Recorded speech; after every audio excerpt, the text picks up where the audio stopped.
Slaughterville today, but I want to give you a little bit of an update because I had the same kind of conversation about Noble not too long ago, where I sat down and talked about Noble and kind of things that were going on in Noble and their downtown and all the things that they're doing. And I have to give you a little bit of an update.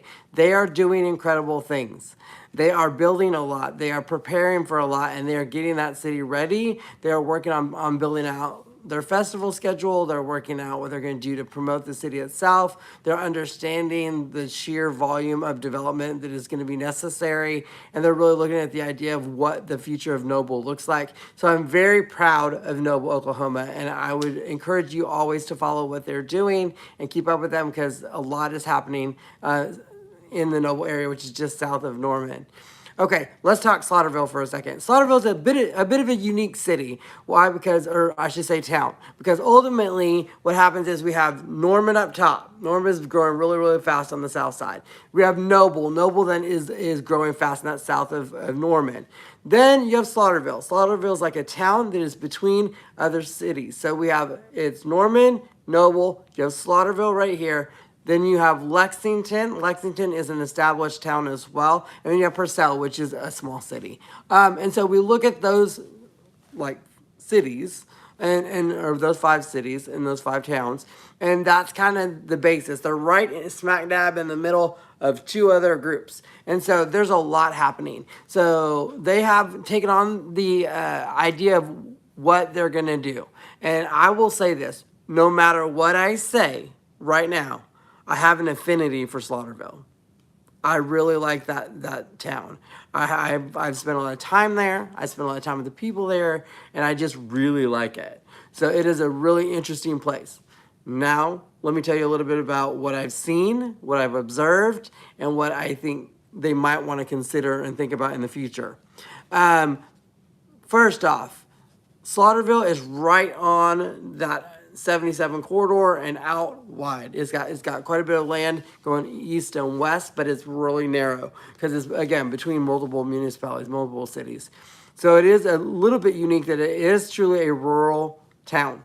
Now, to be fair, it was rural without being a town a while ago. And then ultimately they had a council that came in that really started the idea of we want to build out a city or build out a town with regulations and ordinances and things like that. And so I think a group that came in and really wanted to go gung-ho, but I think it might have been too fast, too quick for some people in town. And so ultimately they had a hard time with it, and so they had to look at what was coming next.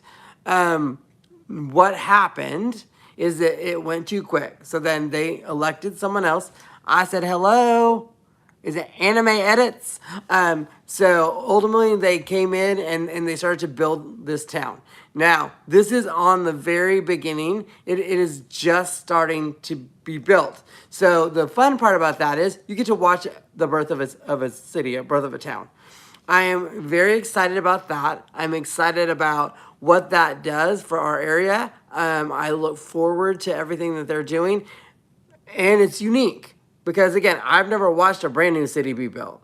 I've watched them when they're young. I've watched them when they're really old and they're redeveloping. I've watched them revitalize, but I've never seen a brand new one. So understand that.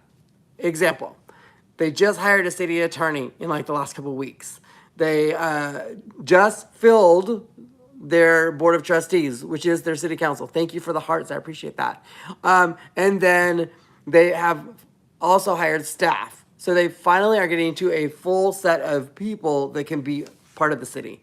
Now they're looking at what do we do? What is the next step? The next step is figuring out a vision, which I think right now they have a perception. The perception is we want to stay rural, which is very, very common in our area. Anybody that lives in the country, they wanted to kind of stay in the country. The hard part about it is they live near a fast-growing, the 3rd largest city in the state and the 1st largest city in the state. Why? Because you have Oklahoma City and you have Norman, and both of those cities are growing very, very rapidly. As they grow that rapidly, it is also pushing south. Now, uniquely, this particular city between Noble, the Norman, Noble, and Slaughterville is the pathway for a turnpike. If they keep the turnpike in the same spot, which they're not, they're moving it on the north side. But if they keep it in the same south side area, it will be between Noble and it will be between Slaughterville. And one of the off ramps for that particular turnpike is going to be Highway 77. If that's true, within a mile of Slaughterville will be a turnpike going to I-35. So that will change things a lot. Good or bad, it's going to change things a lot because there's going to be people that want to develop near the exit ramp.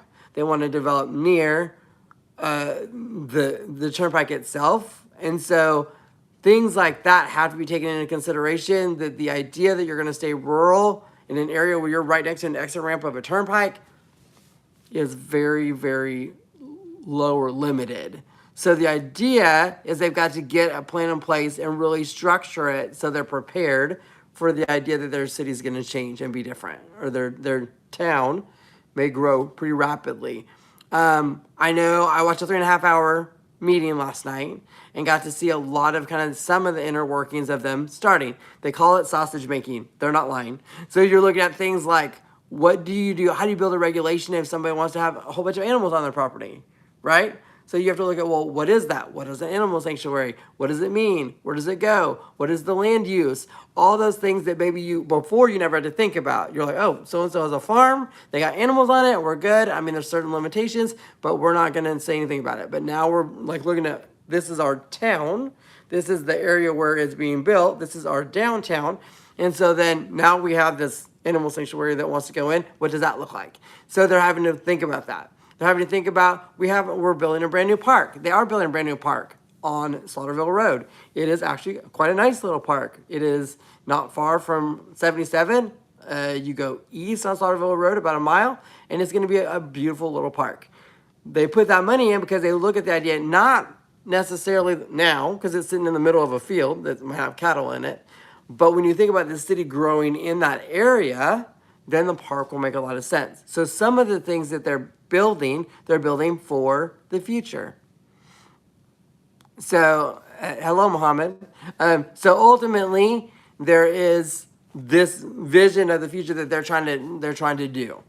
Now, the other part of it is, it's brand new.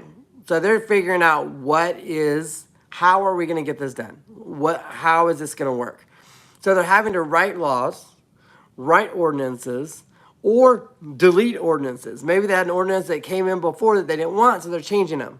So then they got to change it out. So then they're like, well, what do we do with that? So it's always this learning process. So if you ever want to know what it takes to build a city, I always encourage you to follow Slaughterville, because they're going to be building this city, they're going to be building this town, and you can watch it live. It's really, really neat. The business community in Slaughterville is a little interesting. Why? Because one, there's not a lot of businesses because it's not a big city. It's not a big town yet. So you have some very legacy ones. You have a winery right on Highway 77, which is amazing. And I am biased because I've been around that winery for like 26 years, something like that. So I know the people that own it, and I adore them. They're incredible. So I do love that space. I love the different areas. I love how we are able to kind of like look at what's next, like how are we going to develop that area? What other businesses do we want in that area? And so that's the kind of thing they're going to have to look at. What's a commercial district? Where is it located? There's a bunch of cars going up and down 77. So how do we get them to stop? Which is kind of the same as I did with Noble, which is Noble downtown. I'm like, how do you get them to not just go through town, but to stop in town? Same deal in Slaughterville. How are you going to get them to stop? What's going to make them stop there, spend some money? Because in Oklahoma, sales taxes is how you run your cities. I wish it was another way, but it's not. So ultimately, sales tax is the thing that we have to use. So if you don't have sales tax, you don't have money to run your city. So you have to have businesses to then sell stuff. So you charge taxes, so you then run your city, right? So it's kind of silly, but it makes sense to us here in Oklahoma because that's the way that we've always been. So it's something that's unique, and I think it's something that we need obviously change, but it is what it is.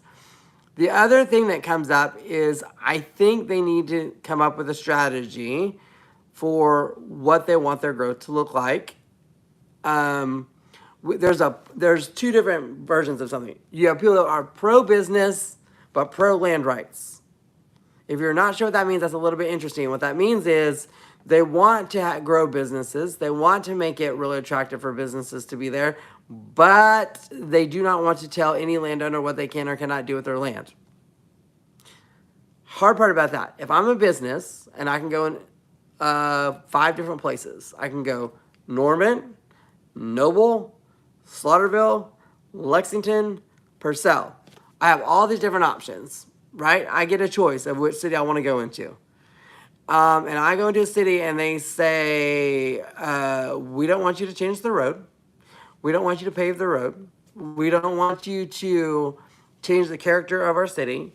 We don't want you to do this. And I can go just about 5 minutes north and get into a city where they're like, let's do it. Or 5 minutes south, or even a little bit further, then I got a booming city of 134,000 people. It's a little different. So again, is it a mix? Maybe. Is it, what is it that you want? Do you want a farmer's co-op? Do you want, what kind of business do you want there? Do you want to make sure that, is it butcher shops? Is it more agritourism? So you kind of have to look at how to develop your city. Because you'll have other stuff that'll move in. Hotels will probably be near there. You're going to look at different ways that people are going to want it, because they're going to get off the turnpike right there, so they're going to want to get back on. So you're going to have the infrastructure, the things near there to make that happen. So, I mean, these are just things that I'm thinking about. And again, they're new. I don't begrudge them anything. They're brand new. They're learning how to run the city. They're learning how to build a city. Most people don't know how. People have been on city councils don't, because they weren't there at the beginning when it first started. So you have to always look at that and go, okay, they're going to make mistakes. And guess what? That happens. They're going to learn how to communicate. I think they're learning about how to do meeting schedules on a regular basis. Most cities, and then I'll say most cities that I've been around, the agenda is available for you early, not the day of the meeting. I think that's something we'll have to work out and figure out how that looks as far as, hey, you can review it. It allows people to come in and talk. Most cities in Oklahoma have like a public comment time where the citizens can get up and talk. At least in the United States, that is a standard practice, that we're able to speak to our leaders freely and be able to let them know what we think of them, as of now anyways. So we're going to go ahead and keep that as long as we can. So that is an opportunity that we have, and so we're very lucky to have that happen. If we go in and we don't like something, we get to tell you. And you get to control time, but maybe you still have to listen, have that participation back and forth. I did see last night that they did something that was odd. I think it's odd, but I think it will work because they need to regroup. And that is, they had an economic development committee and they essentially disbanded it until January. Why? Because they tried to bring businesses in, and the infrastructure or the group, the town itself, they had a hard time having a vision for that, which is fair. They're building the city from scratch. So ultimately, they're not necessarily there yet. Does it mean they need to get there? Yes, pretty quickly. Because if they don't, then someone else is going to come in and do it for them. And they don't want that to happen. So I want Slaughterville and the citizens of Slaughterville to sit down and say, what does our business vision look like? Is it rural Oklahoma? Is it, get your rural estates out here? What does that look like? If you're not wanting to limit, if you're trying to not limit what people can do on their land, then you're opening that up. This is a warning for Slaughterville. If you don't put parameters in place, then you have an opportunity for developers to come in and buy the land. I don't mind a developer buying land, but I'm just telling you, as a person who lives in Norman, a person who's lived in other cities who encourages it, if you have a person that has land and you don't put something in place, some sort of regulation, what happens is the kid gets it. Kid doesn't want to farm. Kid doesn't want to have the land. Kid sells the land. Developer comes in, offers them a great deal of money because of where it's located. It's really nice. There's going to be a turnpike there. There's going to be a lot of cash flowing. And guess what? You did not put any boundaries in place. When you did that, then ultimately what you did is you gave them permission to sell the land to a developer. And legally, they're going to be able to do it because most developers have really good lawyers. And they're going to make sure that that is concrete. So if you do not want that to happen, you are going to have to put regulations in place. Now, why is that a problem? Because people hate to have people tell them what to do.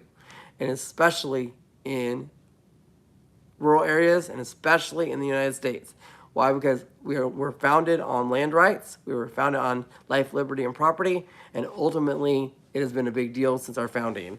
So when we come in and tell people what to do, which historically we can talk. But ultimately, we do not like it.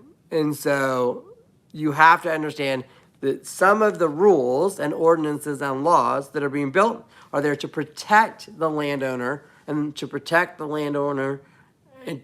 keep the property they want to the way they want it to be. If they don't do that, then it's open, and then you can't stop it. So you have to figure out what that is. And again, money will eventually change that, because you're going to give, unless you buy all the land around you, which they're not going to do, it's going to be very, very different. If you don't, unless you buy everything around you and you lock it down and you can absolutely say no to the numbers that will be shown to you, then that's different. And then even then, in the United States, due to a court case on the East Coast, you have eminent domain. Eminent domain was one of the worst court cases that the U.S. Supreme Court ever decided. What they did is they said a city can go ahead and seize land if they believe it is in the public good. And that definition is loose. And so you will see that happen if they come in and they say they need it. So you have to understand that. That is also a mess. Again, I have many Supreme Court decisions I would like to go back and be like, y'all were dumb. That was a dumb one. But it was decided, and that has hurt. That has hurt some land rights and some land issues, because they do have a right to eminent domain, which is really strange, but it can happen. So what can we do? I think that is the number one things I want to have happen in Slaughterville. One, plan. Who are you? Who are you going to be? And figure out like a marketing plan. I know that sounds crazy, but you really need a marketing plan for the city. You need to go along with building the town from scratch, to determine what it is you want it to look like. Does it want to be rural estates? Does it want to be homestead farms? What do you want it to look like? Where's your downtown? Where's going to be your commercial district? Because you're going to need money to be able to make that happen. Who's coming in, and like what do you want? Because again, Noble's coming south, Norman's coming south, and it's coming, because Oklahoma City's coming south. So ultimately, we are all moving that direction. So you want to get things in place so you have it set for you as the town of Slaughterville. If you do not do that, and you let people decide, it's going to be very different. You can fight it. You can go to court. You can spend a lot of money, millions and millions of dollars, and ultimately you're going to end up not getting what you want anyways. So the best thing to do is to collaborate with your attorney, find out what is the laws you need to put in place, get people really comfortable with the idea that the laws are in place to help and also to design and create what you want. So sometimes the law is helpful. It's not always punitive. It's not always out there to tell you what you can and cannot do, but it is there to protect sometimes. So what does that look like?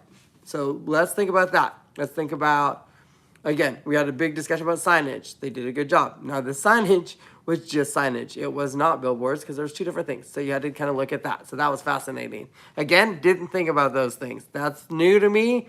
I never thought about what about the regulations for signs and billboards, and where do you go with that? So learning what a new baby city, or not baby city, new young city needs. And so there's that. I look forward to watching the growth. I'm so excited. I can't wait to tell you about their successes, tell you about all the things that they're doing well, because they are doing amazing things. They're collaborating really well with their citizens. They're trying to have everything out there, which I think transparency has been huge, because I think it's been an issue in the past. So they're like getting everything out there, sometimes a little too much. They're having too many meetings where they can consolidate things. They're learning the way things ebb and flow, whether they go through committees and then come up to the trustees. And so they need to learn that ebb and flow up and down. That's just happens with new towns, new cities. And so they'll learn that, and we'll get to watch them grow. We'll get to watch them develop and have opportunities and create things. Last weekend, they had the best event. I got to go out to the first inaugural bee festival at the Eastham Farm, and let me tell you, it was so much fun. I had a great time. I'll make sure and link the video to it, to this video, because I think it was just incredible. The mayor is like, it was his farm, so that was really cool. They have a farmer's market out there. The barn is beautiful. It is a U-pick blackberry farm. And you see kind of that character of the city and kind of what they're looking at. So let's figure that out. But congratulations, Slaughterville. You are doing great things. Even though it feels crazy sometimes, you're doing amazing things. You're growing, you're developing, you're creating, you're building, and all of that building will help and create an amazing place for people to live and spend time and build community and families. And really, it's going to be an amazing, amazing town. So congratulations, Slaughterville.